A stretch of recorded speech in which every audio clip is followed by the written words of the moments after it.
செல்போனில் பேசியவாறே கார் ஓட்டியதாக பதிவு செய்யப்பட்ட வழக்கில் பிரபல யூடியூபர் TTF வாசனை மதுரையில் போலீசார் கைது செய்துள்ளனர். கடந்த 15ஆம் தேதி சென்னையிலிருந்து திருச்செந்தூர் நோக்கி காரில் சென்றுள்ளார் YouTuber TTF Vasan. Madurai Vandiyur toll gate பகுதியில் சென்றபோது அஜாக்கிரதையாகவும் பொது மக்களின் உயிருக்கு ஆபத்து ஏற்படுத்தும் விதமாகவும் செல்போனில் பேசிக்கொண்டே காரை ஓட்டியுள்ளார். அதனை வீடியோவாக ட்வின் த்ராட்லர்ஸ் என்ற தனது யூடியூப் சேனலில் பதிவிட்டுள்ளார். இதுகுறித்து மதுரை மாநகர சமூக ஊடகப் பிரிவு கண்காணிப்பு அலுவலர் மணிபாரதி என்பவர் அளித்த புகாரின் கீழ் அண்ணாநகர் காவல் நிலையத்தில் TTF வாசன் மீது 7 பிரிவுகளின் கீழ் வழக்கு பதிவு செய்யப்பட்டது.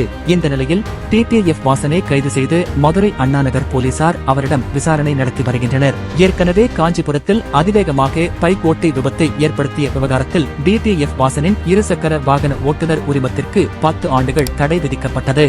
இதனைத் தொடர்ந்து கார் ஓட்டுவதற்கான LLR விண்ணப்பத்தை பெற்று அதன் மூலம் TTF வாசன் கார் ஓட்டி வந்த நிலையில் அதிலும் போக்குவரத்து விதிகளையும் மோட்டார் வாகன சட்ட விதிகளையும் மீறியதாக கைது செய்யப்பட்டுள்ளார்.